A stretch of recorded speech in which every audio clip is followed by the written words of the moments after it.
I have Dollop tour dates to announce for the year 2024 of our Lord J-Town. We have our 10th anniversary show coming up in Los Angeles on April 27th. Guests are Karen Kilgariff and James Adomian. And then we are going to Australia, starting on May 13th in Perth, May 16th in Sydney, May 18th in Brisbane, May 20th in Canberra, May 22nd in Melbourne, and May 24th in Adelaide. You can get your tickets at dolloppodcast.com. Woodley's Fine Furniture, specializing in handcrafted Colorado-made furniture, custom upholstery, solid wood, and the most comfortable leather furniture imaginable. You will not find better-built furniture in Colorado than at Woodley's. And how great is this? Woodley's has many designers on site who can help in-store or are available for an in-home design visit, complimentary. Woodley's design professionals are always eager to help with all your design needs. Visit woodleys.com and browse thousands of different furniture ideas. I'm yawning. You are listening to The Dollop. This is an American history podcast. Each week, I read a story from American history to my friend Gareth Reynolds, who has no idea what the topic is about. And it's American history. A lot of you guys want to send me serial killer stories from Germany. That's not America. Oh, dude, we got to do a Holocaust dollop. That'll be the funniest, the best. Jesus Christ. That's a good Some call. of the stuff that people send me. Did you hear about the guy who molested 1,000 kids? I did hear about that. Yeah, do that. There's nothing funny Love to hear how it. you guys riff on that one. God. Do an Ed Gein one. Oh, so gross. God, you want to hit a dude? I'll do one bottle. People say this is funny? Not Gary Gareth. Dave, okay. Someone or something is tickling people. Is it for fun? And this is not going to become the Tickling Podcast. Okay. You are Queen Fakey of Made Up Town. All hail Queen Shit of Liesville. A bunch of religious virgins go to mingle And do what? pray. Hi, Gary. No. Nicely done, my friend.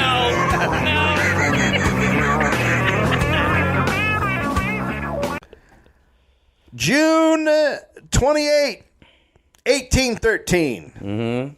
Orrin Porter Rockwell was born in Belcher, Massachusetts. Okay. To a farmer and Sarah Rockwell. He was named after his father, but they threw an extra R in, the Orrin. So his Oh, so father he's got two. O-R-I-N, and the son is O-R-R-I-N. Okay, so it's totally different. Yeah, you'll be able to completely tell them different. You can establish your own when individuality. you call now. the house in future generations, you'll say, "Can I talk to Orrin?" And they'll say 1 R or 2 R's. Yeah, okay, that's good.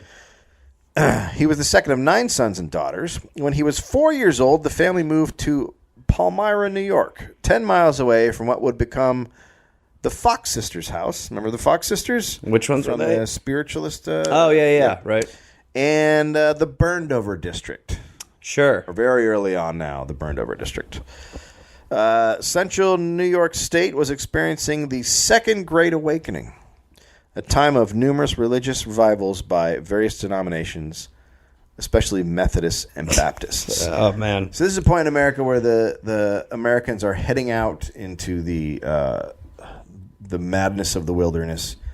And out there is not the organized religion is not really organized, so people are coming up with their own offshoots of shit left and right. Right. It's getting a little crazy out there. I'd like that time. It sounds kind of just like a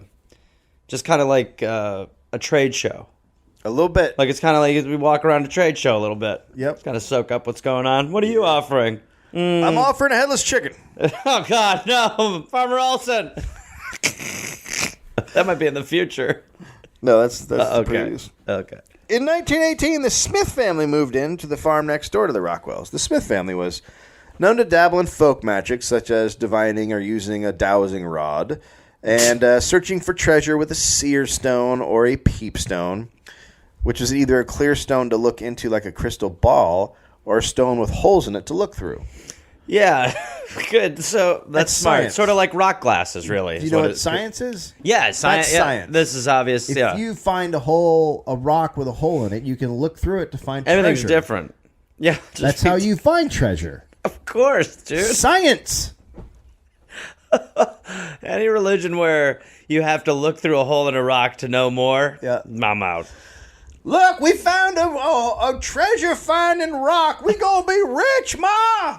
Rich, I tell you. Oh boy, the Lord hath blessed us. The grandfather, father, and mother of the family all reported to have religious visions and dreams that they followed, though they did not belong to a church. Okay. So we're getting in there. So they're They're all having visions. right. But this is going to be like they're going to create their own I don't know what's going to happen. We'll have to stay tuned. fucking bullshit. And They were described by a contemporary critic as, quote, lazy, ignorant, and superstitious, having a firm belief in ghosts and witches, the telling of fortunes, pretending to believe that the earth was filled with hidden treasures. Okay. Okay, so... Earth's a pinata. Now use this rock and let's smash through it. If we can just get down deep enough, we can find all of the crowns. Look at Earth's candy. All the crown. Inside the Earth is the king of Earth. He lives in the middle, which is made of chocolate. I'm a doctor and a scientist. Look through this hole in a rock. Oh, fuck me. That's amazing. Would they believe that the treasure was hidden there by Captain Kidd or the Spaniards? I mean, there's just a stretching of reality there. Yeah. Being miserably poor and not much disposed to obtain an honest livelihood by labor, the energies of their minds seem to be most directed towards finding where these treasures were concealed and the best mode of acquiring their possession. Okay, so we've already established now that these people are going to waste their lives. We don't know that. Yes, we do. At the age of 3, at the age of 10, Porter Rockwell broke his leg. Okay. Now, the backwoods doctor who did it, said it, apparently did a poor job. If you can imagine that. Yeah, I'm shocked. A backwoods? Yeah. We've already learned about doctors, so he wasn't actually a doctor. He was like a guy who rubbed down horses. Yeah, right, okay. Same thing. That's what you want working on your leg. He also put up a sign that said, "Can't fix legs," in his front. Non-leg fixer. Well, I'll give it a shot. So it left Porter with one leg 2 inches shorter than the other and a lifelong limp. The shorter Porter. Now, the Smith boy also had a limp. Okay. So you see where things are coming together. These two are just going to walk around in circles for the rest of their lives? At the time, it was expected all young men would join the local militia or turn to farming, but due to his limp, Porter was not a suitable candidate for either calling, which led to him being bullied and taunted by other boys. And so was the young Smith boy. Okay, so we got the limp twins. But Porter became tough. Okay. And he fought back, and he protected the Smith boy. Okay. Who was younger. If you have a limp, you definitely are. You meet another limpy, you're like, okay. Yeah. Well, his limp did not allow him to plow straight. Oh, so he would start plowing in circles because you're yeah. I can't 2 inches believe short. You can't compensate. Yeah, I don't think so. I think you just go in circles. your fucking brain can't. I'm just going with what I believe would happen. Okay. All right. That's how crop circles form. Now, the Smith boy next door was named Joseph Smith. And his Smith was due to his limp was due to a bone infection. Okay. When he was a boy.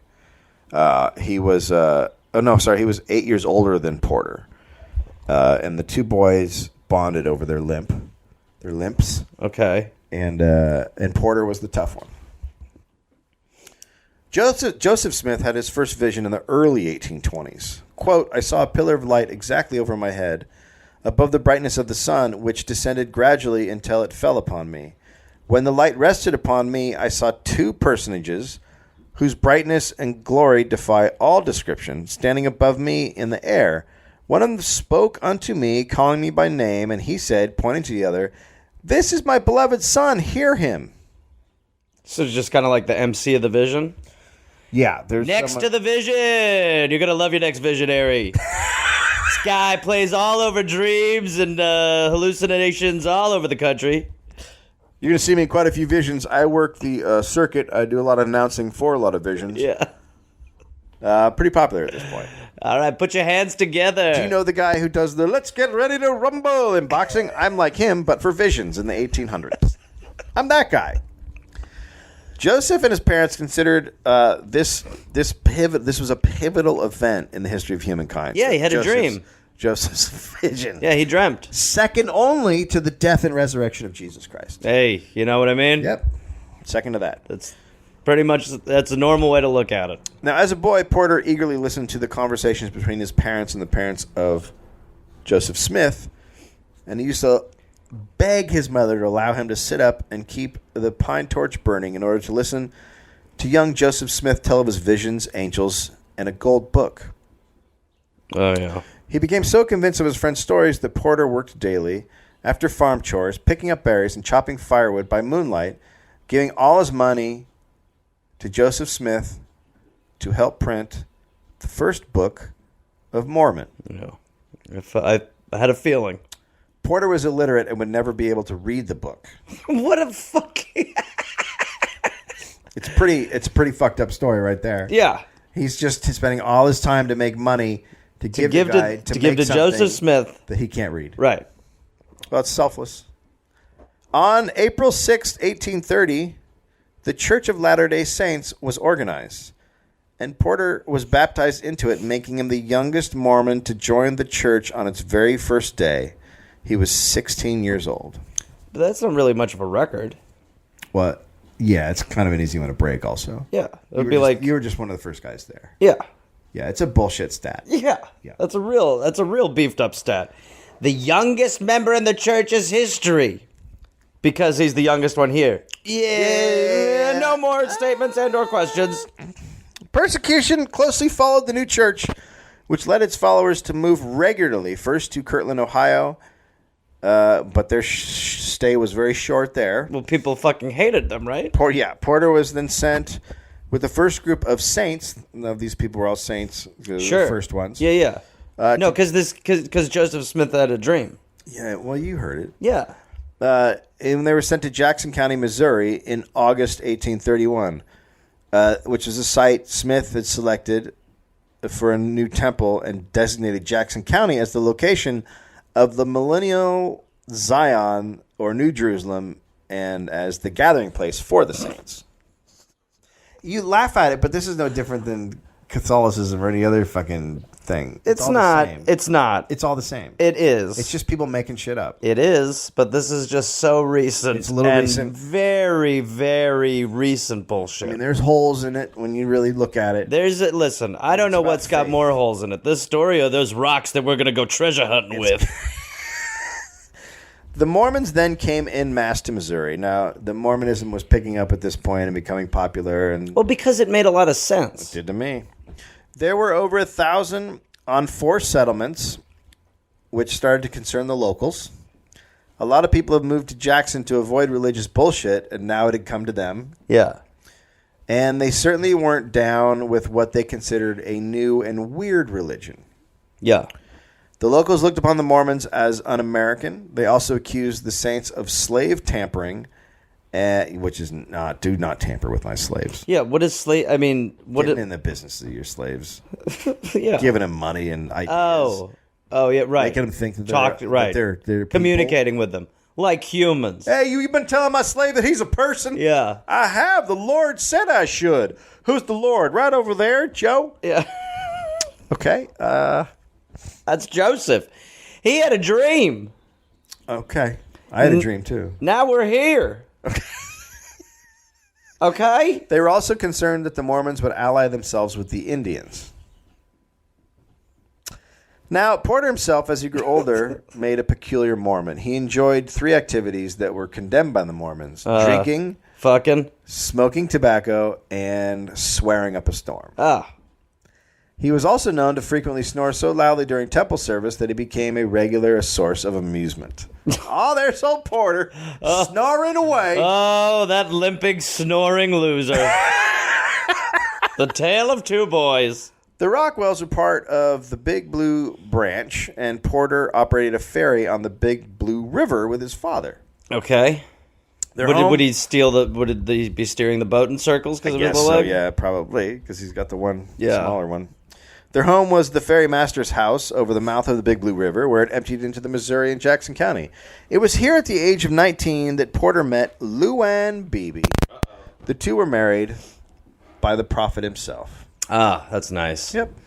That's nice for Joseph Smith to stop being a prophet.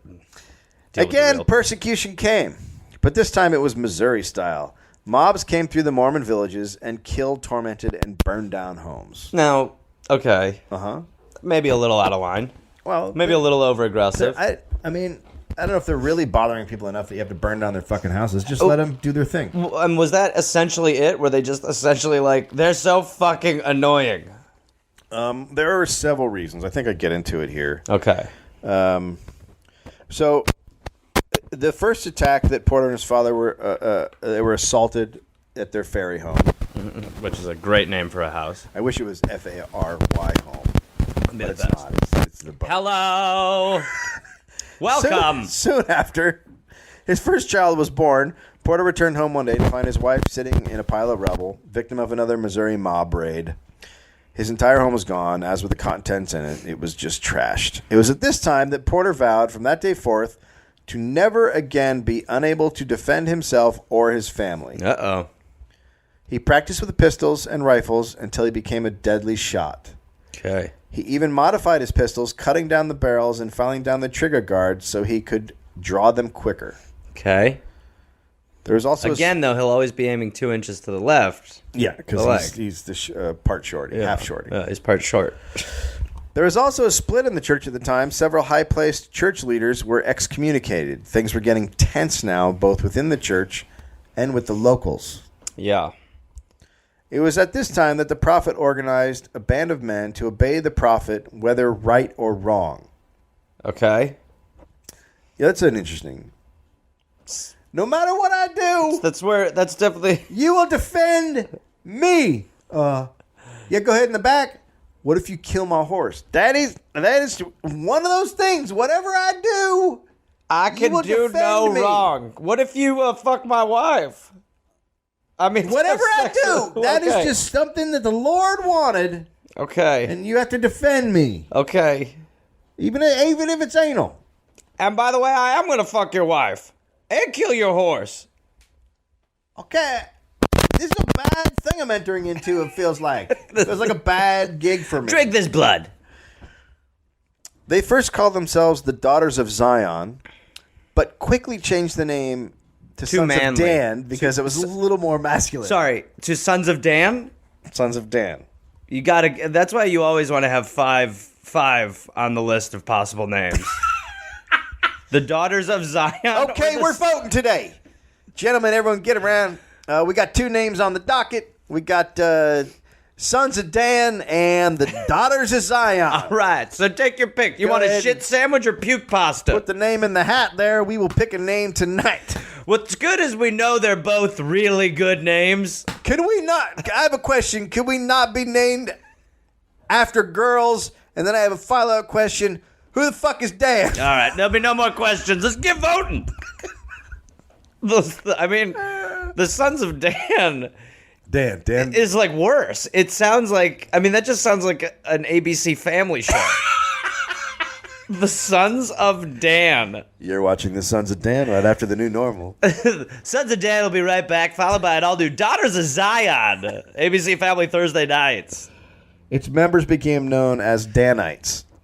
Oh, wow. They really are fucking off the tracks with this one. They had no branding skills whatsoever. Just... No, they needed one marketing guy. Yeah. That's all they needed. It was believed that Porter was one of the leaders of the Danites, and when the Missourians found out about this is like a dance troupe. It's not. Okay. When the Missourians found out about this Mormon secret police, they were outraged, and so began the 1838 Mormon War. It is sometimes called the Missouri Mormon War to differentiate it from the Utah Mormon War and the Illinois Mormon War. Good that they're peaceful people. Basically, the Mormons had it with. They'd had enough shit. They'd taken enough shit. Yeah, they've taken enough shit. Enough with the raiding parties and the fucking mobs. One man, Sidney Rigdon, gave a speech. Rigna declared that the Latter-day Saints would no longer be driven from their homes by persecution from without or dissension from within, and that if enemies came again to drive out the saints, quote, and that mob that comes on us to disturb us, it shall be between us, and them a war of extermination, for we will follow them until the last drop of their blood is spilled, or else they will have to exterminate us, for we will carry the seat of war to their own houses and their own families, and one party or the other shall be utterly destroyed. So they were... Yeah. Well, they were over it. A guy had a dream. Yeah. A guy went to sleep. Yeah. He had a dream. Yeah. Gold Let's have a war. Yeah. Yeah. Great. The Danites would go on to have quite a reputation in the West. Years later, the Sacramento Daily Union in 1857 would write, the Danites be having become obnoxious to the head of the Mormon church. These are the Danites, as they are called, but in reality, a set of thieves and vagabonds from all parts of the earth, fugitives from justice, cutthroats, murderers, ever ready to execute the will of those in authority over them, no matter what the extent or how capricious the motive. In short, they are fiends in human shape who gloat with admiration on the flow of blood and exult in human glory, afflicting by their own merciless hands. Okay, so that might also be a little hyperbole. It's a little intense. That's tough. But they basically created a death squad. They created a squad to fight the fucking battles. Right. And these guys were like, I'll do anything for you. It's the worst kind of army. Well, that's why, religion always seems to bring out rationality and peace. I agree. It really definitely makes people... it makes people kill. Let's be real. A letter from a Danite. Quote, if Joseph Smith should tell me to kill U.S. President Marvin Van Buren, I would immediately start and do my best to assassinate him and let the consequences be as they would. Okay. So that's who they are. Again, he had a dream. Mm-hmm. He went to sleep and saw something. Yeah. Let's kill Martin Van Buren if we have to. The Danites began warring with the Missourians. Bands of one or the other would invade settlements, burning houses, killing cattle, and plundering. One day, when some Mormons were being chased by a group of Missouri wildcats, Porter had had enough. He drew his 2 Colt .32 caliber pistols out of his pants pocket, wheeled his horse around, put the reins in its teeth, and rode his horse straight into the angry bunch of Missourians, firing his guns. All right. He shot some of them down and drove the rest away without suffering a scratch. So that's a really good thing for a religious guy to do, is to be able to get away with something batshit crazy. Yeah. Like, that doesn't then lead But Dave, they didn't understand that Joseph Smith slept and saw something. Thanks to the mobs, about 1,200 homeless church members now lived in wagons or tents or had... So what point are you looking... Their own caves they dug into the hillside. At what point are you looking at your significant other like, can we get the fuck out of here? Get the fuck out of here. Did we make the right call? I think we fucked up. I mean, look, I like what he's saying, but I also don't want to live in a cave. Hey, we had a house in New York. And now we've dug a hole in the side of a hill. We dug a hole in the side of a hill. And now we live in a hill. That's your son playing with a mud teddy bear he made. I gotta go to the bathroom. I'm gonna go use the rocks. Governor Lilburn W. Boggs from Missouri issued what became known as the Extermination Order. It's probably not bug related. Stating, quote, the Mormons must be treated as enemies and must be exterminated or driven from the state if necessary for the public peace. The order was not rescinded until 1976. Too soon. So he legalized Mormon hunting. Yeah, that's what he did. It's got to be an interesting day. Soon after, because if they said today, if they said today that you could legally go kill people, you have to at least think for a second. It doesn't sound right. It doesn't sound right, but wouldn't you be like, I could legally kill someone? I mean, that's kind of interesting. It's kind of cool. I don't want to. But it's a good piece up the sleeve. That shit always comes back around on you. It never goes one way. No, you can kill your way out of that syndrome. Soon after, Joseph Smith was captured and sent to Liberty Jail, and the Mormons crossed from Missouri into Illinois to escape the extermination order. Porter was Joseph's most regular visitor. He would empty the chamber pot. What a guy. I mean, who empties another guy's piss pot? Yeah. Pass edible food and water through the bars, and he had even snuck in several pry bars and a couple of shovels to assist a possible escape. Now, I don't know what's going on in this jail and how they don't see that he's got bars and shovels in there, but look under the cot. Well, you also, I would imagine, in a jailbreak scenario, you're in or you're out. I mean, yeah. So it's not, you shouldn't be sneaking in materials just to be like, I just want you to know if you want to leave whenever. Dig, dig, dig. Just in case. Dig, dig, dig. That's for you. We'll see you on the outside. If not, no big deal. If you feel like things want to change. These guards are really dumb. They're clearly stupid.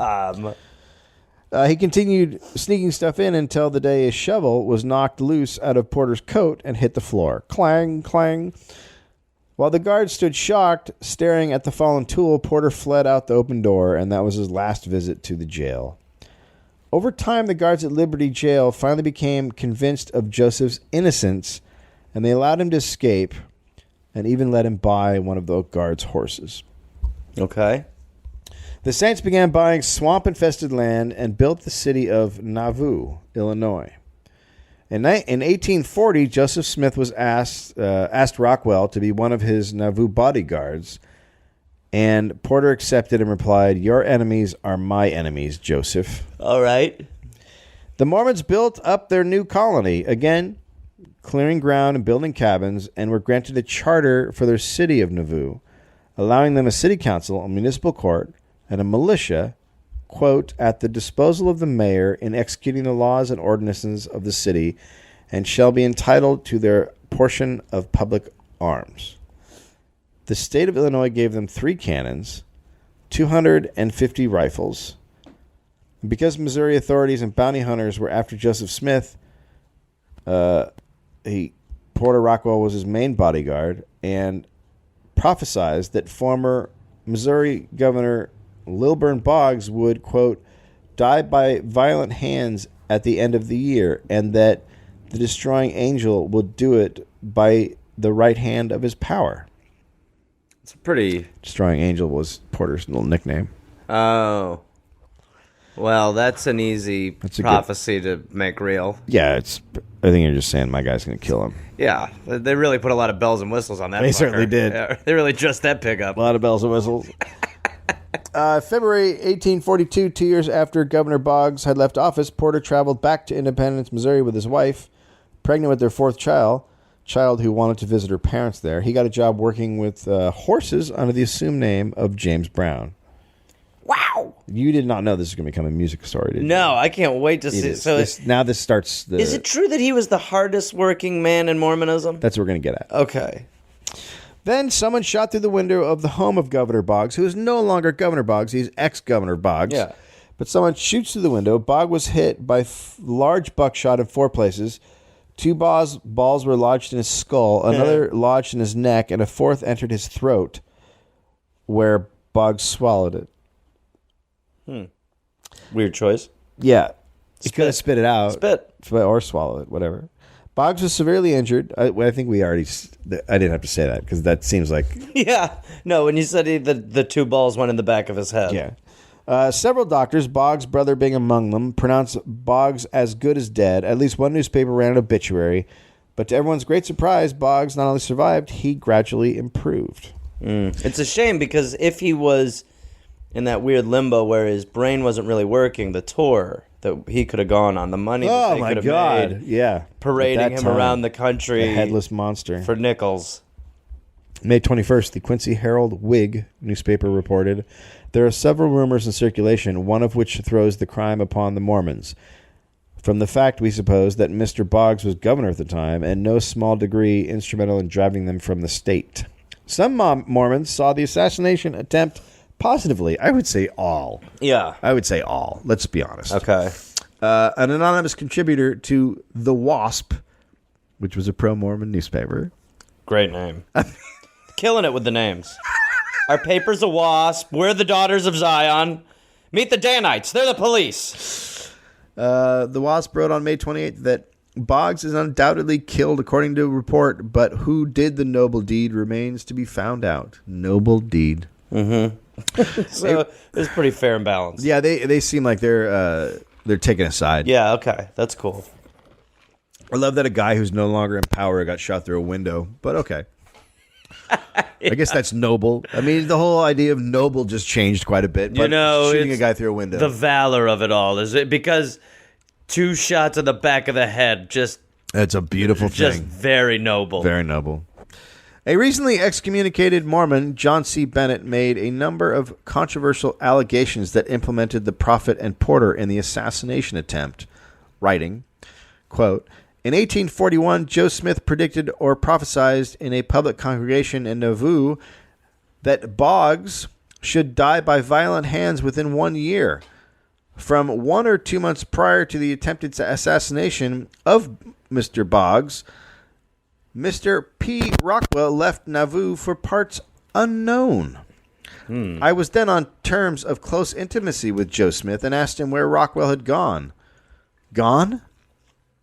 Said the prophet. Gone to fulfill the prophecy, he yelled. Rockwell returned to Nauvoo the day before the report of the assassination reached there. So I think that's circumstantial. Yeah, well, calling it a prophecy is really... It's over the top. Yeah, pushing it. Bennett had been excommunicated from the church for adultery and unauthorized polygamy. That's fucked up. You can't fuck someone. You can't cheat on your wife. We're going to go kill the ex-governor. But even though there was polygamy, you had to get permission to polygamize. Why You would had to get permission to marry people, even though it was polygamy. So you couldn't just go around fucking and sucking. How fucking... So go get your fucking fuck license. There's rules. You lazy prick. There's rules to it. Yeah, but that's fine. Jump through the hoop and then go fuck he whoever. wasn't jumping through the hoop, so he got kicked out. There are rules to all. There's rules he could have followed. But it's like when an athlete will test positive for like Ritalin or something, and then they'll get suspended. It's like, just go get a fucking prescription, then you can do whatever the fuck you want. Yeah, I agree. Thank you. Bennett used his trusted... I'll be running for local profit. Bennett used his trusted position as a doctor to allay fears of women he attempted to seduce, telling them that he could cause abortions by administering medicine should they become pregnant. That's a great... I mean, at least for me when I was single, it was a great way to talk ladies into bed. Yeah. Was, hey... You're at the bar. bar. Sleep with me. You're at the bar. Abortions are illegal in California. They're totally legal. I know a guy that can punch you in the stomach. Do you want to fuck? You know, I always think in the first 10 minutes you want to get out where you're at with abortion and how easy it is for you to make it happen. How women want to hear that. They want to hear like, how will you take care of this before you get them in bed? That'll be fine. I just want to let you know that I could easily perform an abortion. Oh, Jesus. While Bennett was mayor, he was caught in private sexual relations with women in the city. He told the women in the practice, which he termed spiritual wifery, that it was sanctioned by God. Oh, man. Wow. You really got to, Wow. whatever, if there is anything up there, or if we are a part, Yeah. We look like a bunch of assholes. well, just, the anger, because... Oh, yeah, he's just sitting up there going, no! You fuck, I did not say that! I didn't say that! So, I talked to God last night. Check this I'm out. supposed to fuck you? God's like, you need to be closer to the doctor and let the doctor inside of you, and then also he can do it as many times as he wants. If you get a baby in you, the doctor can take it out. Don't worry about that. I'll handle the abortion. This is a quote. This is a quote from God. Let the doctor fuck you. And, he was serious. And if anything happens, doctor going to take care of it. And You know again, what I just want to let you know how easy I can make an abortion happen. Girl, let me take that baby out. you don't know how good I am at abortions. Girl, you don't even know. The new stand-up album by Dave Anthony. An affidavit was issued by Boggs accusing Porter of shooting him, and the reward was posted. All right, so now they're going after Rockwell, the guy that's saying he's an assassin. Yep. Rockwell decided to leave town, while Smith stayed and ordered his militia, if he was captured, to, quote, without delay, regardless of life or death, rescue me out of their hands. Before Rockwell fled, his life left with him, but their children, as was Mormon custom, stayed within the church. So they were sent to live with Porter's mother, who was also in Nauvoo. Okay. Porter went to Pennsylvania, where a fellow Mormon took him in, and he wrote a letter to Joseph Smith for him, because Porter couldn't write. Right. I am requested by friend Porter Rockwell to inform you that he is in Philadelphia. His health is good, but his spirits are depressed, caused by his being unable to obtain employment of any kind. He will wait here until he hears from you. Answer this as soon as received. After not hearing from Joseph, Porter headed to New Jersey and, still unable to find work, decided to return to Illinois. In March, as he was leaving a riverboat in St. Louis, he was arrested. Okay. As a result of the attempted murder, a newsman dubbed Rockwell the Destroying Angel. That's when everyone else started calling him that. Rockwell later threatened the writer for coming up with the awesome nickname. Very, very religious. Another side to Porter's character emerged during his trip to the Missouri jail. The driver of the stagecoach was so drunk that he twice crashed it, and instead of escaping, Porter, with his knowledge of horses and carts, did the gentlemanly thing and repaired and rescued the vehicle both times. Oh, okay. We're going to put this back together and you're going to take me to jail. It's okay, you can do whatever you want. I'm wasted, but your plan seems shitty. Holy shit, your hair is long. That's the horse, sir. Yeah, he was then placed in jail and soon underwent a sham trial. The courthouse was crowded, and a mob of 20 men were armed with hickory clubs. While in court, a pack of boys around 10 to 12 years of age attacked Porter, kicking and punching him. What?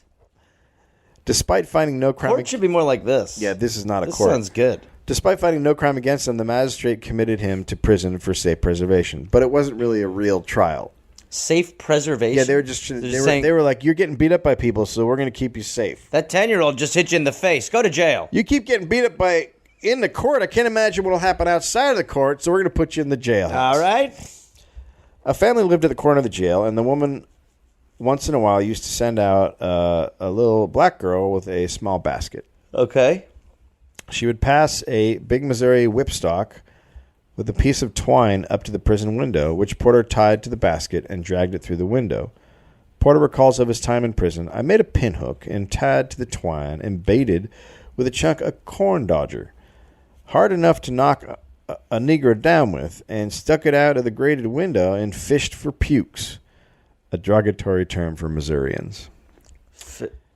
When passerbys came along, they would stop and gawk at me a while and pass on. So he's trying to hit people in the head with something out of the prison window. That's how he's filling his time. That's what he did? He's just trying to hit people in the head who are walking by. I kind of get it. A preacher who had a family of girls lived on the opposite side of the street. The girls would watch and laugh and call out and ask me if I got any bites, and I replied no, but some glorious nibbles. So he's a moron. Yeah. Porter did attempt to escape once, but when his cellmate got caught, he walked back to the jail and told them where he had thrown the key that he stole from the guard. How do you get... I mean, what... Yeah, okay. After almost a year in prison, he finally had an actual trial, the real trial. All right. The grand jury was unable to find sufficient evidence to convict him, because there is no evidence other than a guy who said, he went there. He said that. And they were not convinced by Porter's statement to the court. I never shot at anybody. If I shoot, they get shot. He's still alive, ain't he? So I didn't do it. It's a fair point. He didn't die. He ain't dead, right? Yeah. I mean, he got 4 bullets in him, 2 in the head, 1 in the neck. Places that would kill a man. But he's alive. But he's alive. So I didn't do it. That's some other dude. Right. Well... He was, however, jailed for the attempted jailbreak and sentenced to 5 minutes in prison in the county jail. I mean, what? Who the fuck? He got a timeout. Yeah, it is a timeout. He got a timeout. That's a tour. Yeah. Okay, just go ahead and sit right there and we will keep time. I hope he did like the little tick marks on the cell wall for every minute. A minute more. 1 minute. 2 minutes. Wait, where are we at? Shit, man. I've been in here so many minutes, I can't even keep the minutes straight. Porter, you've been done for 2 minutes. How long is this? Is it 5 minutes yet? It's been 4 minutes. I can't take it. Man, I'm going to fuck my wife when I get out of here. Out of jail and with his shoes in tatters, he had to walk most of the way from Missouri to Nauvoo. His feet did get some relief when he hired a man for 75 cents to carry him for 3 days of the journey. Okay. So... Uh-huh. I don't know who's the weirder person in this scenario. I assume it's like one of those big dumb guys, the guys that are in the movies, like... Yeah. Sure, I'll carry you how far. So these are the... They call me Mungo. Mungo Carry Porter. You got 75 cents. I take you over 4 hills. That's a 4-hill Mungo money amount. Mungo, pick up Porter, take him. Porter love Mungo. Mungo love Porter. All right, I got to roll, man. When Porter arrived in Nauvoo in 1842... Can we just picture that Mungo's with him for the rest of the story? Oh, my God, that'd be tremendous. How can Mungo not be? It feels like a Disney film. Mungo and Porter. Mungo and Porter. When I'm in Mungo. I do like the idea that there's a time when just like legal giants were roaming the streets. And for quarters, you can fucking go where you want. Hey, I need to be carried to St. Louis. My name Big Larry. Hey, Big Larry. We're going to get along great, you big dumb shit. Here's $1 bill, okay? Take me to New York, fuckface.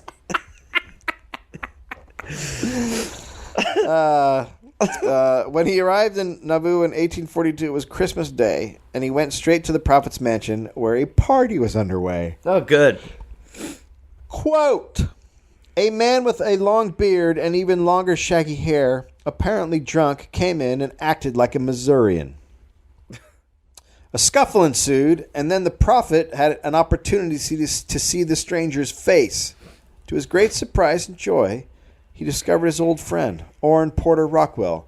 The party came to order while Rockwell related in detail his experiences and sufferings in Missouri. It was here that the prophet proclaimed, Orrin Porter Rockwell, so long as ye shall remain loyal and true to the faith, you need fear no enemy. Cut not thy hair, and no bullet or blade can harm thee. So, basically, he's a Superman. Joseph Smith had read the story of Samson in the Bible. And not being a man to have a lot of creativity, he just went with that one. Good. This prophecy would come to inspire its own folklore. To the newspapers, Porter was the destroying angel of Mormondom, the chief of the Danites, and regarded as one of the pleasantest murderers you could ever meet. However, the prophecy did nothing for Porter's voice. It was naturally high-pitched. Oh, man. And when it became emotional... Joseph! When it became emotional, it raised to a high falsetto. Or an unnerving squeak, as some called it. I'm gonna kill you, motherfucker! As he's fucking limping around. Hey, Bex, you wanna die today? Oh, God. Oh, God.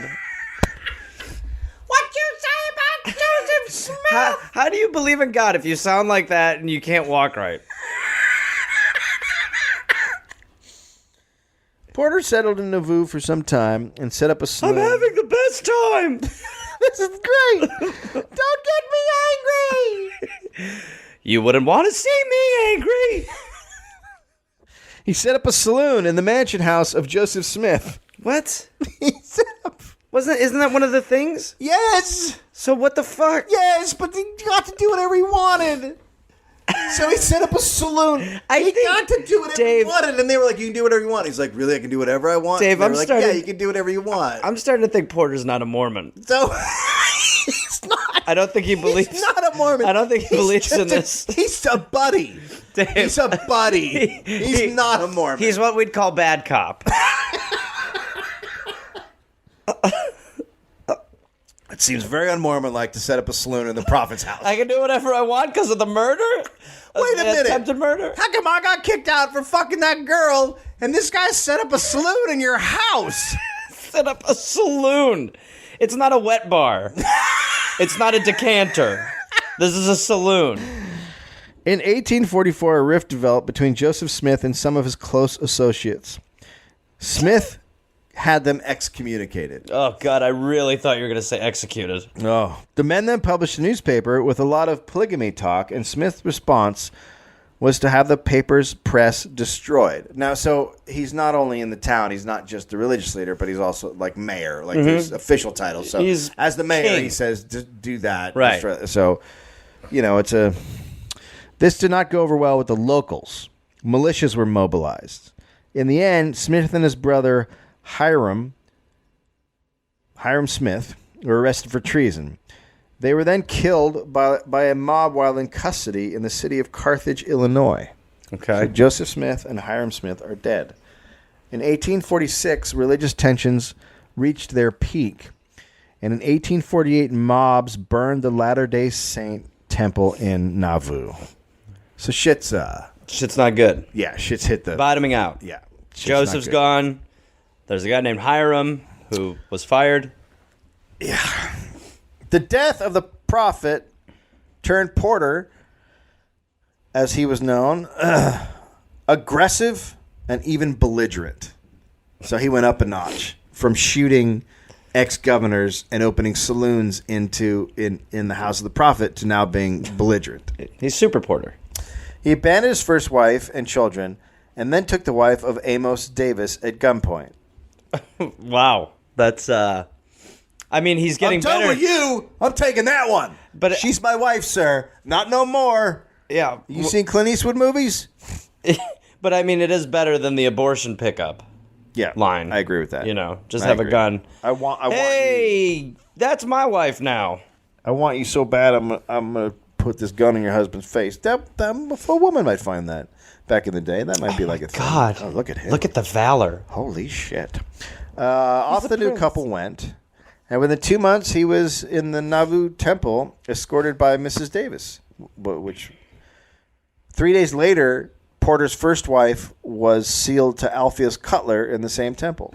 So it all worked out. It's pretty gross. Well, marriages happen. Things Sure. work, they don't work. Sure. In the chaos that ensued after the death of the prophet, the Mormons often engaged in battles with mobs of non-Mormons.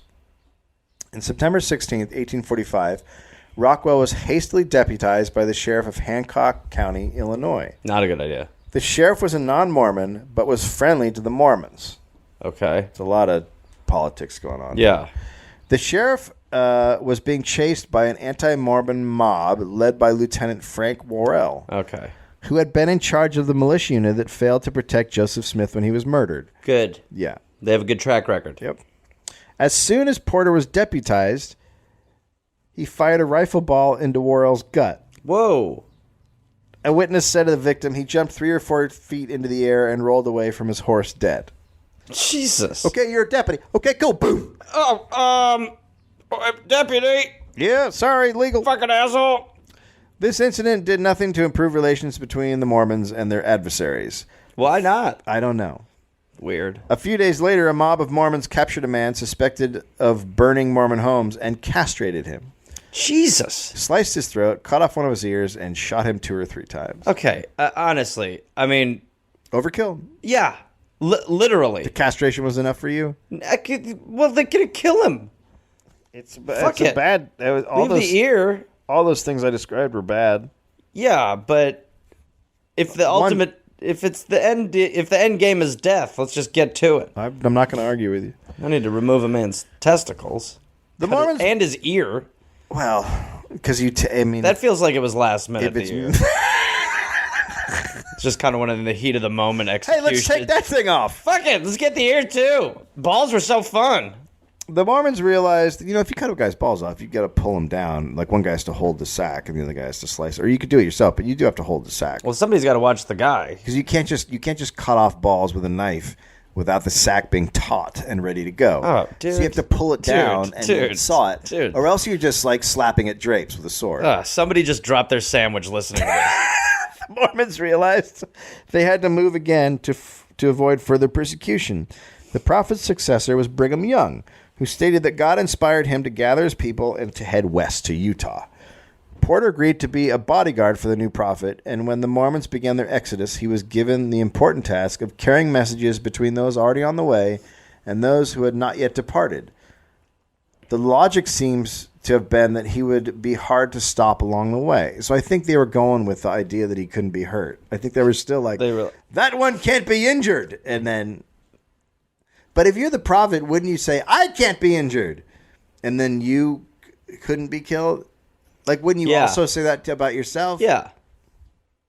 But so he's going from Utah to Illinois. Yeah, he's going back and forth. Okay.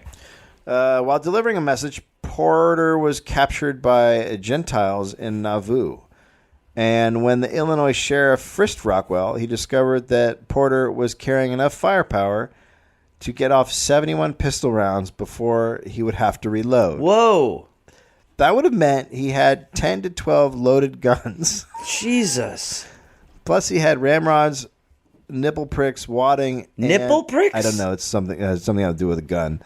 And shot, which meant he was carrying about 40 pounds of steel. Jesus. With that limp. He intimidated the witnesses, and they let him go. He also had a limp. What were they intimidated by? I can't imagine. He was imagine. like, oh, there's this one, and this one. Oh, this here's one. More. Clunk. Here's another Clunk. one. Clunk. Clunk. Sorry, I just spilled my nipple pricks. Oh, I forgot this one. I keep my esophagus. Here we go. More nipple pricks, whatever these are. There's some brown things. Here's some more nipple pricks. Porter then became one of the pioneers Brigham Young brought along to search for the site of the new Zion. I like how the new Zion is really dictated by people wanting to murder them over... Yeah.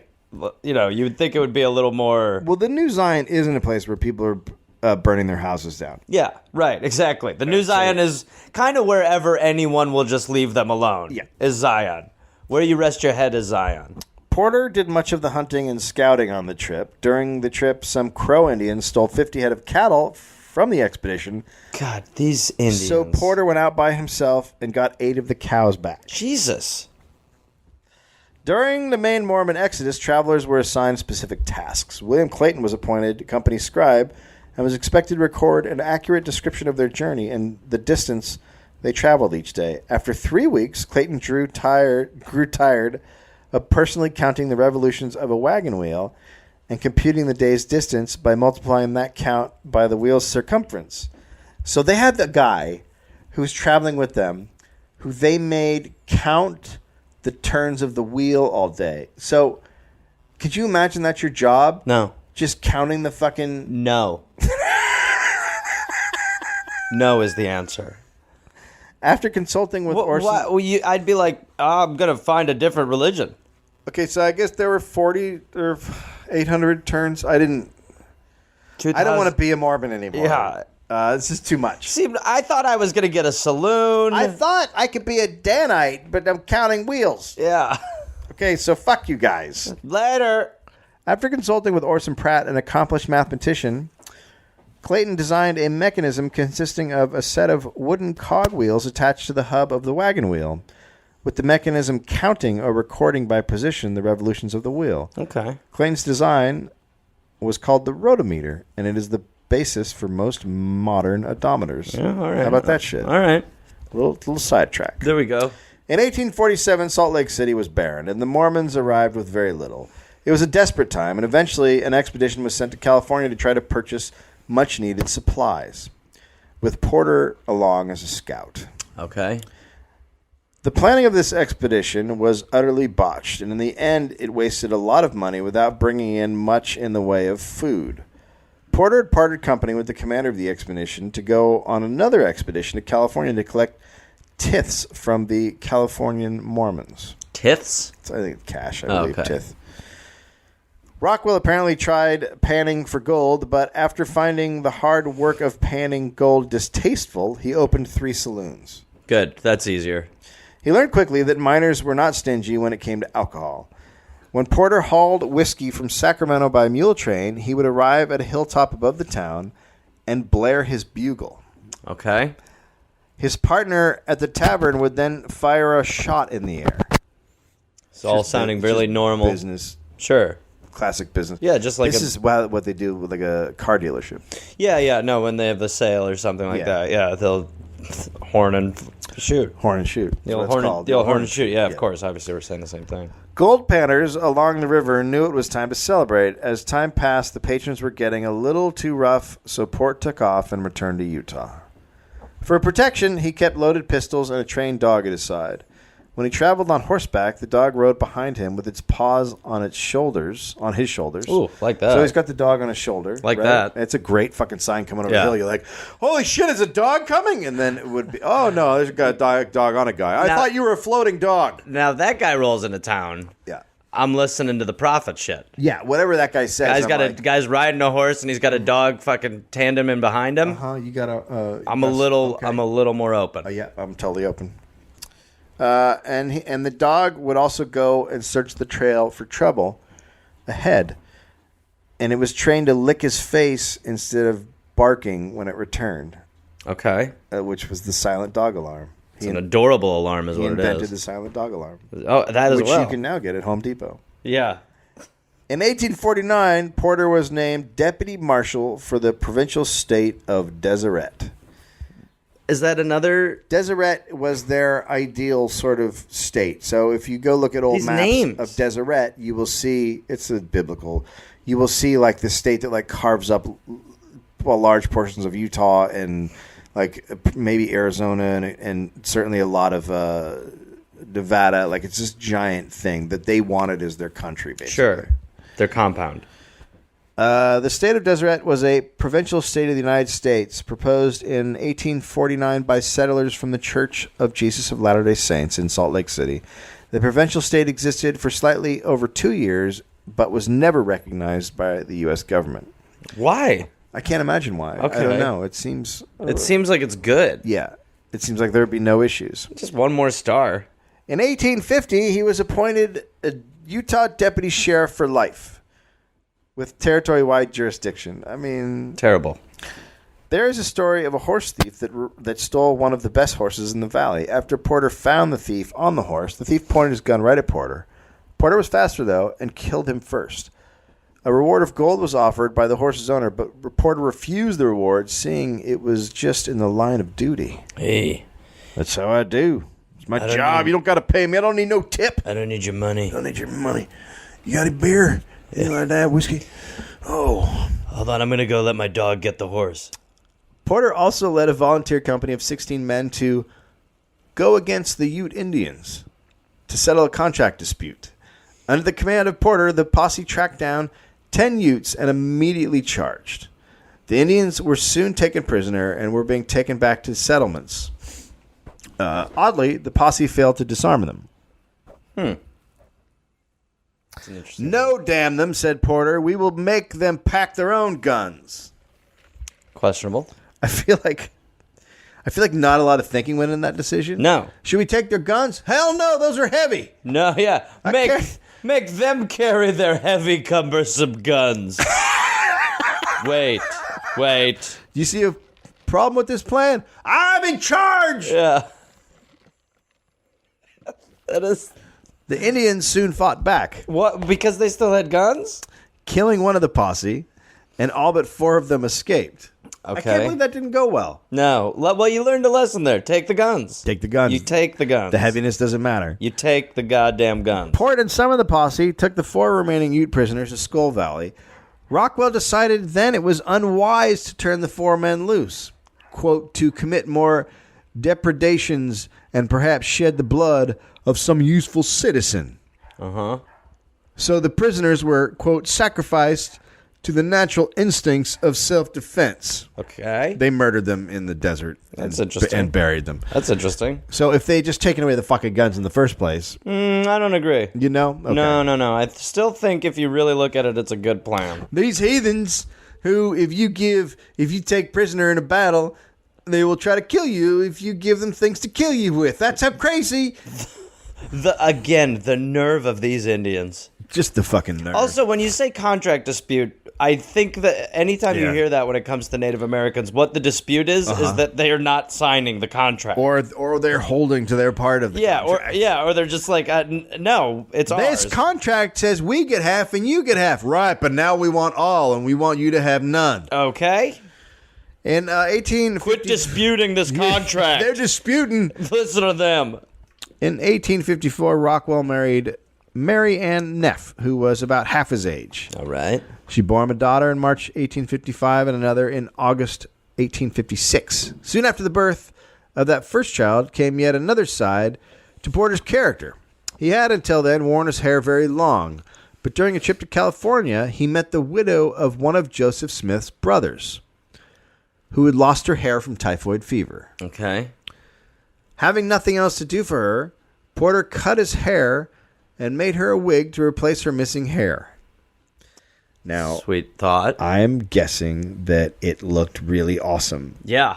because this guy clearly knew how to make a nice wig. Absolutely. Everything you've said is leading us to the moment of the perfect wig. Yeah, well, this is where he goes on to be a hairdresser. Oh, good. The Okay. famous hairdresser Oh, for the okay. stars. He kind of Zohan's it out a little bit now.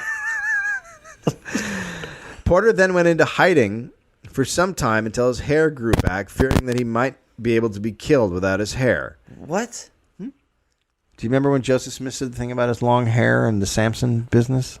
He literally, the Bible, the Samson story from the Bible. But he's also invincible. The Samson story from the Yes. Bible. Okay. Yeah. Okay. All right. That's what he's doing now. Sure. It's all a do-over. Does this lady- Joseph Smith's the new Jesus. It's all a do-over. So Sure. he's the new Samson. It's all, they're just redoing. It all makes sense. They're playing Bible. I just hope this woman really appreciates what he went through. I agree. He didn't just cut his hair. He wouldn't leave his house. Porter also claimed that after he cut his hair, he could no longer control his urge to drink and swear. Like he could before? Fuck! I can't stop with the fucking whiskey now. Wait. Now that my goddamn fucking shit of hair is gone, all I can fucking do is sit here and shit-ass drink this fucking... God, and I'm also swearing. I mean, it's really fucked up. I'm listening to myself right now like, what the fuck am I doing? Like, what the fuck is my fucking problem? You know what I mean? Yeah, I'd love some of that whiskey. Give me a smoke, you fucking piece of shit. Anyway, listen, I cut my fucking hair. I I feel different. feel different, okay? I feel different. As Porter's legend grew, so did the interest from gunslingers who thought they could kill the invincible Mormon. Once he reportedly dodged the rapid fire of several outlaws, then returned fire with deadly accuracy. A witness recalled, when the smoke cleared, he shook himself like a great shaggy bear, and several pistol balls of various calibers fell from the folds of his ill-fitting homespun coat. Another time, a young gunslinger got the drop on Rockwell. "Say your prayers," he demanded. Rockwell replied, "You wouldn't try and shoot a man without a cap on your pistol, would you?" Now, it was common at the time for the priming cap to fall off a ball pistol. So while riding a horse, so because they're on a horse, it's jostling around, the priming cap would fall off, and then the gun couldn't shoot, or maybe it could, but something would happen. So anyway, the gun... It was just a social faux pas. Yeah, the gun... Well, I think it would make either it makes the gun have a problem or it can't shoot. But either way, you don't want to shoot it. Okay. The gunslinger made the mistake of looking down at his gun, and then he was shot off his saddle by a porter. All right. So he had some smarts. Yep. One day, a pint-sized but very drunk Irishman named Flanagan Oh, shocking. accosted Rockwell in the street and asked him, "Are you Porteras Rockwell?" We can't. Irish accents are in 60% of the dollars. Oh, 60%. We just are able to find it. When Rockwell said yes, Flanagan replied, "Well then, by God, you're the man whose underwear will turn to bullets. And I've been called by God to put it to the proof. 'Tis a revelation, you understand, so to speak. Flanagan. Hey! Flanagan. Calm down. I'm talking like Porter. Yeah, I know. It's a good porter. Flanagan then produced a large pistol and stuck it in Rockwell's mouth. The Irishman began to proclaim many and varied obscenities concerning Porter. Go, he suck that fucking gun. Suck that gun. Suck it. Yeah, like You that. like it, yeah. Oh, shit. That's a fucking Do thing look at there. that. Hey. Oh, Christ. You got to purr him out, you do. Oh, no, it'd be so sweet. Oh, it's like the whiskey going in there. Work the handle a little bit with your other hand. Okay, there you go. Play with the handle. Oh, that's a gun. Fiddle with the handle while you suck it. Oh, do you like it, Ted? Oh, I'm going to shoot. Oh, I'm going to Do you shoot. like it, I'm going to Ted? shoot. I'm going to shoot. Oh, it's a leprechaun. Wait. What? What? Alas. But on this occasion, Porter did not seem to have the total and complete confidence of the prophecy, and he endured the 10-minute drunken rant of the Irishman without replying. The Irishman then let him go. That's how you beat an Irish guy. Let him talk himself out. Oh, God, I guess I'm tired. I can't even remember when I fucking came over here in the first place, to be totally honest. Why is me gun in your mouth? The fuck are we talking Who about? put it in there? I owe you a fucking apology. Oh, I do. fuck me. Christ almighty. Oh, Lord.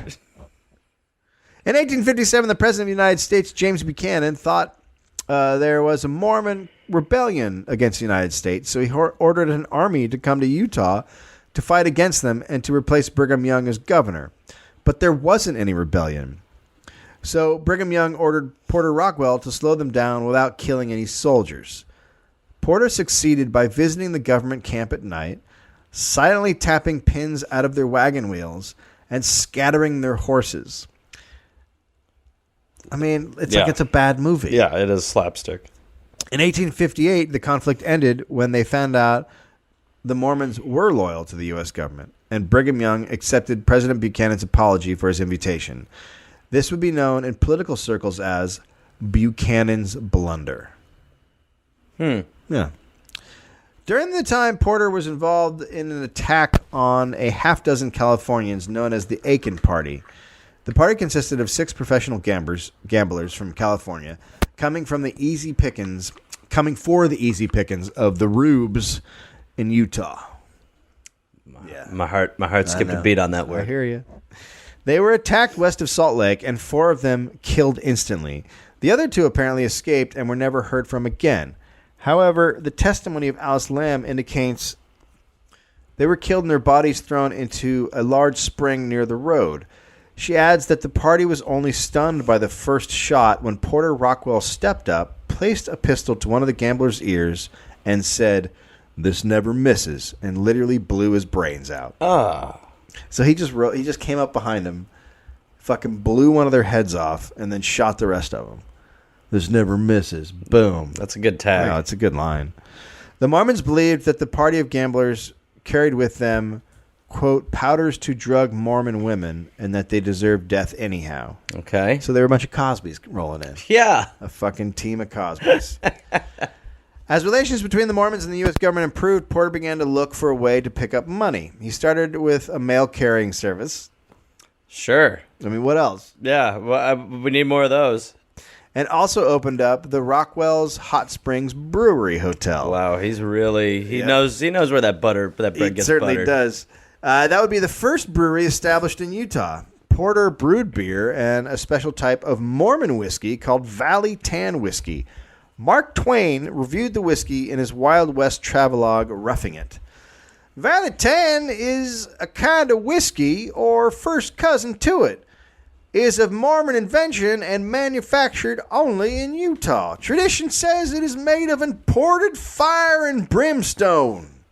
Indeed, the Mormon-curated Valley Tan was soon sweeping the West by storm, with prominent figures like Twain and Rockwell drunkenly singing its praises. Well, of course he is, because he owns it. Yeah. Porter also sold Valley Tan whiskey for $1 a bottle, which seems like a lot for back then. Maybe I'm crazy. Maybe it's not, but that's... And if he was in the right mood, he would entertain travelers with tales of the outlaws he had trailed or the horse thieves he had captured. It was Porter's fame as a mountain man that attracted the explorer Richard Francis Burton to him. In 1860, on his trip across America to the West Coast, Burton stopped to explore Salt Lake City and its environments. He stayed with a bishop in a village near the city one evening, and the bishop invited Porter Rockwell to dinner. Porter sent for a bottle of Valley Tan whiskey, and he and Burton drank shot for shot into the night, with Porter outlining steps that Burton should take for safety during his passage to Sacramento. Porter advised Burton to carry a loaded double-barreled shotgun, sleep in a dark camp, never trust appearances, and to avoid the main trail where the white Indians preyed on travelers. The white Indians? White Indians were the nickname given white robbers who disguised themselves as Indians to pass off the blame. It's a fucked up But if time. you're called white Indians, it's not working. No, it doesn't seem like it is. Yeah. It was this night. No, I'm a regular Indian. What are you talking about? It was this night that that Porter's use of the word wheat was first recorded. While the explorer was drinking with Porter, he heard him say wheat because he enjoyed the contents of his glass. Rockwell is also said to have used the phrase "old wheat in the mill" in referring to an easy task, and "that saddle is wheat," apparently meaning it was good. So wheat meant sweet. And it was also known to scream "wheat" as a war cry. Okay, so what didn't wheat mean? I think he might be a moron. Yeah, I think he might Like, be. did you ever see The Stand, the movie, or read the book? The guy's always like, yeah, moon! yeah. Moon! Yeah. Oh, moon! He's like that guy. I'm going to start saying wheat more. In 1862, Porter played an integral role in what is known as the Bear River Massacre. As a white friend of the Shoshone, Porter knew the location of the Indian camp and is reported to have led cavalry units of the 2nd Regiment California Volunteer Cavalry to its location. So that's cool. He was friends with them, but he's like, yeah, we can go kill them. Sure. They're good friends. The regiment showed up and commenced firing, and the Indians were slaughtered like wild rabbits. Ugh. Seeing themselves vastly outnumbered, the Shoshone began jumping into the freezing river in an attempt to escape. No one was spared. Men, women, and children were killed. Chief Bear Hunter was known as the leader by the soldiers. He was kicked and tortured, and finally, because he would not cry out, had a burning hot rifle bayonet run through his ears. Oh, my God. 450 men, women, and children were in the camp that day. So he did that. He was part of that. He helped out with that. I can't get over how Running Bear? Oh, Chief Bear Hunter. Chief Bear Hunter? Yeah, he took a hot poker between the ears. Fucking hey. Porter's infamy continued to grow. Indians feared him, saying that it was impossible to kill him. Cowboys and outlaws sang songs about him around campfires. Newspapers reported crediting him with 40 or so murders. Life then seemed to calm down for some time for Porter, and it appears that he mostly sold alcohol, living quietly as a man in that occupation. Although he once threw one of his assistant bartenders through a window. Yeah, but it's... Yeah, that makes sense. Gotta give... Wait! Smash! He also managed to get a stake in a silver mine that became the successful Rockwell Mining Company. Oh, dude, I thought, like, in my head, I pictured meat. I was like, steak in a mine. I was like, he opened, like, a steakhouse. He owned a steakhouse in a mine. He was an adventurous man. Have the canary tasted first. He also was still a lawman, because he was a lawman for life. Remember? Yeah, no, you can't shake it now. As an eastbound stagecoach made its way from Riverbed to Simpson Springs carrying $40,000 in gold, its driver spotted the body of a man lying in the sparse stage by the side of the road. He stopped the coach while the shotgun guard climbed down to see what had happened. This is the stupidest idea that anyone has ever had. Just keep going. Okay. It's a dead body, or it's not. If it is, Well, okay. it's not. When the guard rolled the body over, he suddenly found himself looking into the business end of a cocked six-shooter. The driver was made to throw down the box, after which he and the guard, minus their guns, were told to get going. The robbery was reported at Simpson Springs, and the following day, Porter Rockwell was on the trail. He found the tracks of a hidden horse, which the outlaws had used to carry the heavy loot. He tracked it southward to a camp near the West Trinnick Mountains. Rockwell observed the camp for 2 days until he saw the outlaw walk into the cedars several times, each time returning with a sack of coins stolen from the stage. Uh-oh. Rockwell arrested him, and after loading the loot, took the outlaw to Point Lookout Station, where he entrusted the prisoner to a stable boy while he slept after 3 days and nights on the trail. He makes a lot of really shitty decisions. It's not a good call. With the criminals he has. Yeah. I Hey, mean, you're a stable boy. You want to watch this guy? I'm actually pretty unstable. I like to be around horses because people make me feel weird. All right, you're perfect. Don't let this guy fuck with anything. I feel weird. There you go. While Rockwell slept, the outlaw escaped. What? I know. But the marshal was soon on his trail again and followed him all the way to Montana, where he killed him. All right, finally. It was only Finish that job. It was only after Rockwell returned from the chase that he learned the outlaw had only time to dig up part of the stagecoach loot before he was arrested. A sack containing $10,000 in gold was still missing. Even to this day, people search for it. Oh, wow. Near that area where he was. Oh, no man, one's ever... that area right now, it just has to have so many psychos there with metal detectors. fuck, Just like, you man, if I could just shitting catch a me? break. In 1869, the Vice President of the United States, Schuyler Colfax, My favorite VP. came to Salt Lake City and gave a speech. He condemned the practice of polygamy and the generally exclusive non-American policy of Mormon leaders. He also called Porter a killer. Porter objected. Yeah. How dare he? And yelled out, "I never killed anyone who didn't need killing." That's a good defense. He was then said to occasionally yell that out throughout the entire speech. Wait! So after one time, he just kept throughout the rest of the speech, "I never did that, killing nobody, didn't need that." Porter, okay. Relax. I didn't kill Porter. You know what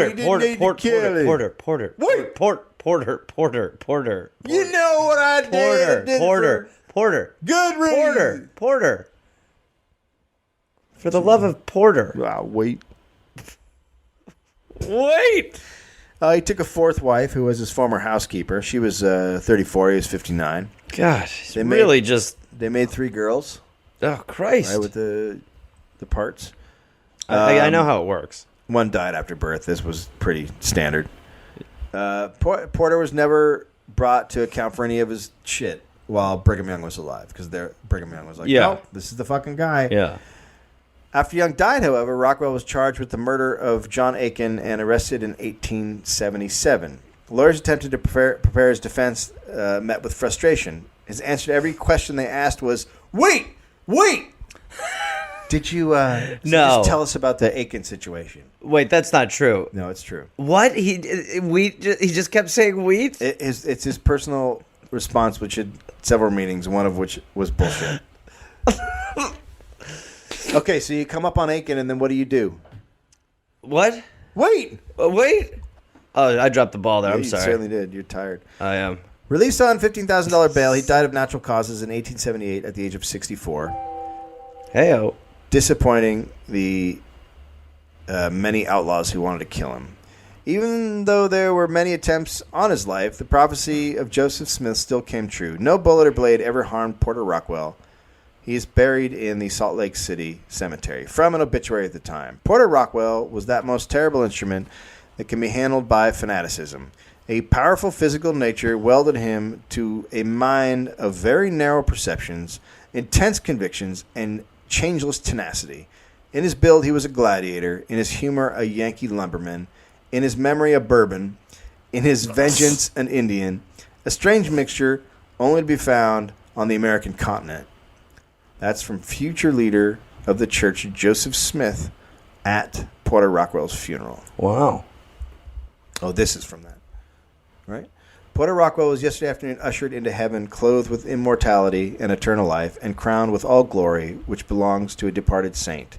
He has his little faults, but Porter's life on earth, taken together, was worthy of example and reflected honor upon the church.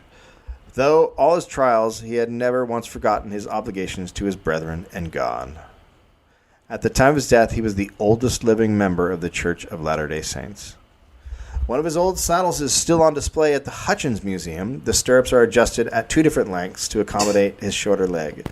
There is a bar called Porter's Place in Utah that is dedicated to honoring the heritage of Porter Rockwell. There is a bronze statue of Old Port located by the cash register and 2 other large statues of him. One is a life-size sculpture behind the bar in front of the Lehigh Legacy Center. The other is a larger-than-life statue at the Porter Rockwell Business Park in Bluffdale, Utah.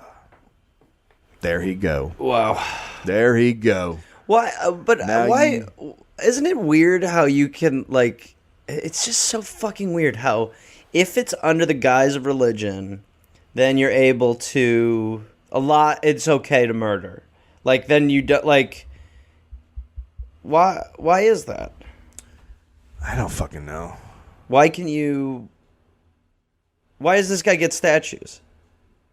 Well, to some people, he's a hero, right? To other That's people, what I mean, he's a though. nightmare. But if you're a hero to some, you get a statue. Yeah, but he's a hero to them because he... Was a murderer? Well, I mean, he's definitely a murderer. But that's what they needed at the time. They were at war. Yeah, but because they're crazy. But I don't think Mormons are any crazier than any other religion. I just don't. I do. And the reason why is because of how recent... It's like science. It's like a Scientology in a way. It doesn't matter. It all has to start somewhere. Well, it's all bullshit. some Any time. religion is bullshit. And it doesn't matter that it's fresher than when Jesus was walking or Muhammad. It's just newer. we have more like recent evidence to how much bullshittier it is. But anybody who is charismatic, really a leader. Have you ever been around a person who has that leader thing? Oh, you're looking at one right now, baby. Okay, People so are you always like, don't know "I'll what follow I'm you." talking about. People are always like, "I'll follow you wherever you go, bro." Like, you tell me what you need, I'll follow you to the gates of hell. Like, I've always been a natural born leader, and I thank you for bringing it up. It's not. And I appreciate the compliment. It's not. I don't even remember what we were talking about. Yeah, that's not it. Thank you. No, what it is that, like, I used to enjoy Louisville college basketball when I was young, and one day I was on a tour and I was doing a show at Louisville, and the person was like, "Oh, you're a Louisville fan? You want to meet the coach?" And I was like, "Yeah, sure, that'd be cool." And that was the first time I was ever around a guy. I was like, "Oh, Right." Like, they just have this insane presence that you just go, "Whatever you say, man. What's going on?" Like, there are just people out there that have a thing, Okay. and that can start a religion. Okay, but I think I don't understand why killing in the name of religion makes it better. But it's the same as killing in the name of anything else.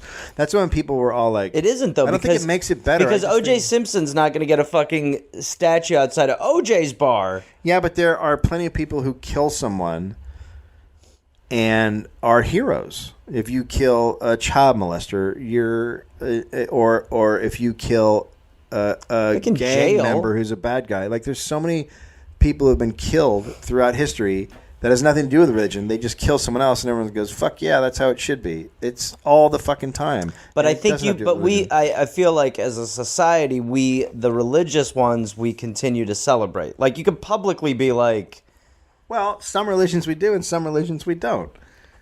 We don't celebrate. There are people who, you know, the guys who killed the French cartoonists. They're celebrated by some and not by the other. But if the roles were reversed, yeah, but that and someone shot someone because of a Jesus, take the thing made out of the Jesus painting made out of shit in Brooklyn. That was like 10 or 15 years ago.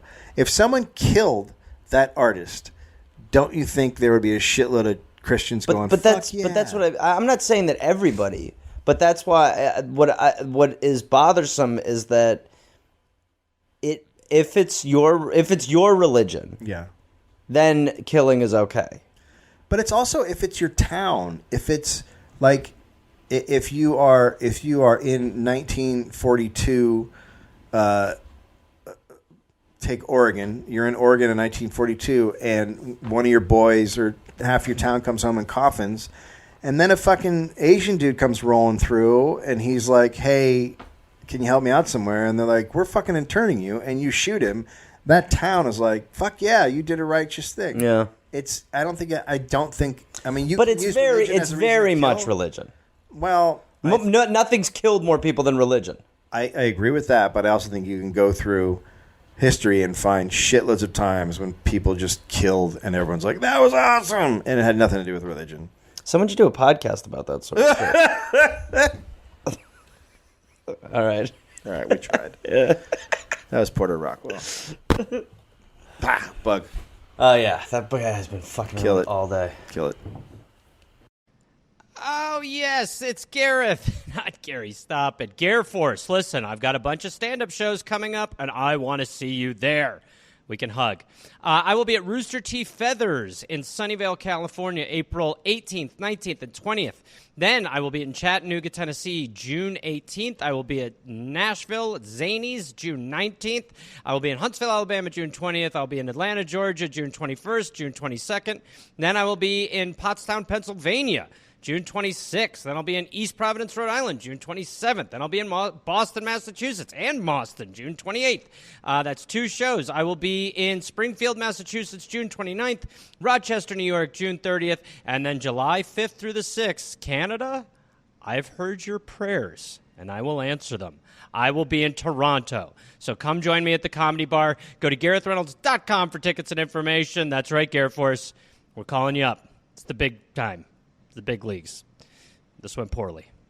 Webster defines a legend as a story from the past, something that inspires. In Denver, the definition of legend is the Grizzly Rose.